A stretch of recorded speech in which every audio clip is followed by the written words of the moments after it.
God is spiritually dead. Naabay tao may soon nga wala Ginoo? Naabay tao nga wala Ginoo may soon? Na ano? No? Na. Kaya naman, ang mga tao kayo may soon, busy.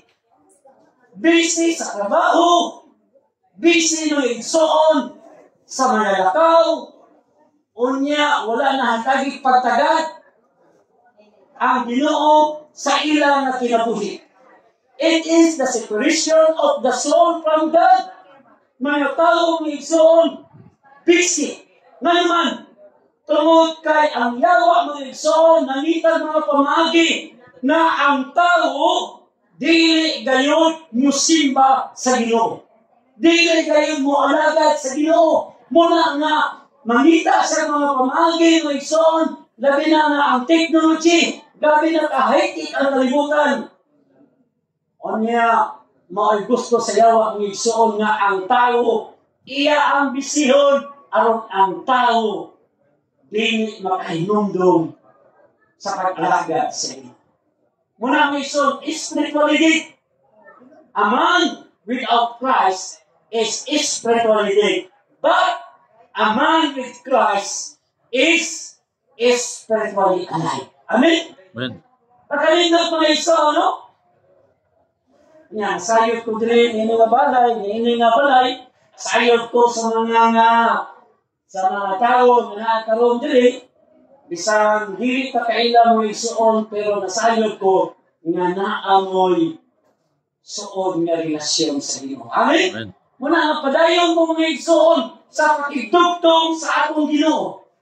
Aron spiritually alive ka mga igsoon, kay kung moabot ato nga kinabuhi mga igsoon, moabot ini nga kalanawon, adunay gain, adunay kadaugan, adunay finansya, tungod kay nagkinabuhi kita diha kay Kristo.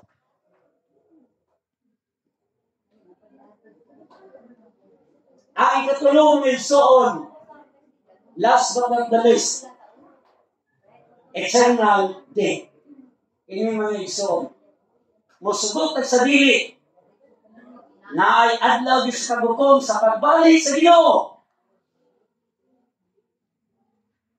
Mao na ang igsoon ang kamatayon dito niya mga igsoon sa impyerno. Eternal death, it is the death in hell during the judgment day. Adlaw sa kagukom mga igsoon sa pagbalik di Ginoong Hesus. Hukman ta, maayo, o sa dili maayo, ang Ginoong muhukom na to, muna nga mitras karon ng igsoon, nga wala pa'y judgment day, pwede ba, pwede nato usbon ang ato nga kinabuhi ni ining kalibutan nga temporal. Nag-iwan kayo mga igsoon, pinadayag 20, versikulo 15, o kung ang ngalan ni San Kinsa dili makaplagan sa basahon sa kinabuhi, siya itambog ngadto sa linaw nga kalayo. Hello? Mga igsoon sa daw, kung ang atong mga ngalan dili makaplagan sa basahon sa kinabuhi, siya itambog ngadto sa linaw nga kalayo. Remember mga igsoon, mapasok galita pitin ng sakita. Maglungag ka mga igsoon, dali na kahoy, no? Mapasok ka dito sa kita. Unsa pa kani itambog ka dito sa linaw nga kalayo. Nadilaag ang linaw nga kalayo mo igsoon. Muna awhabon ka mo, na mitras abli pa ang kaluwasan. Kinahanglan mo igsoon, nga magapadayon ka nga magkinabuhi diya kang Kristo. Sa ako nang kiingon mo igsoon, nga mubalik ang Ginoo. Hukman ka mo igsoon, pinaagi sa atong binuhatan. O sa diya nga atong mga ngalan mo igsoon, nga atong mabuhat, maayo ang atong binuhatan mo igsoon, maayo ang atong relasyon sa Ginoo, maayo atong relasyon sa atong sikatawo. Sortihan ko kamo mga igsoon, na inyong mga ngalan, ilista sa basahon sa kinabuhi. Apan, kung dili maayo ang inyong relasyon sa Ginoo, dili maayo ang relasyon sa inyong katao, ngunit ingon mga igsoon na dili makaplagan ang inyong ngalan sa basahang kinabuhi o sigurado kayo ng igsoon itambog mo ngadto sa linaw nga kay. Muna nga naapay panahon ng igsoon.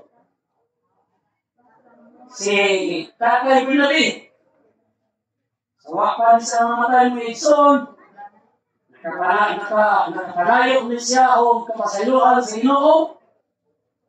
Siya ang mga igsoon na sa pagbalik ni Jesus, madawat niya ang liwag ng saad sa Ginoo, maon niya na makapuyo siya sa ginharian sa mga langit. Kita ng mga buhi ng igsoon, kinahanglan na mangandam ta.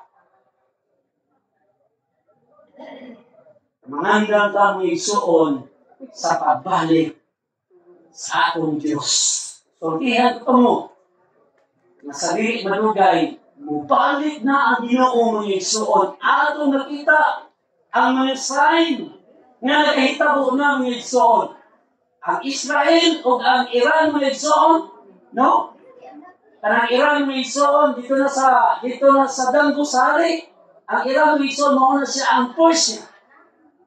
O exist, mula gubad mga igsoon, kaya naman, ang Matthew chapter 24, kung inyo na basahon ng igsoon, na diya ang mga pangitabo sa kalibutan, o ang mensahe, matod pa dyan ng igsoon, and the gospel shall be preached throughout the world, and the end shall come. Muna nakita nyo ang mensahe ng igsoon, na ang mensahe sa pulong sa Ginoo,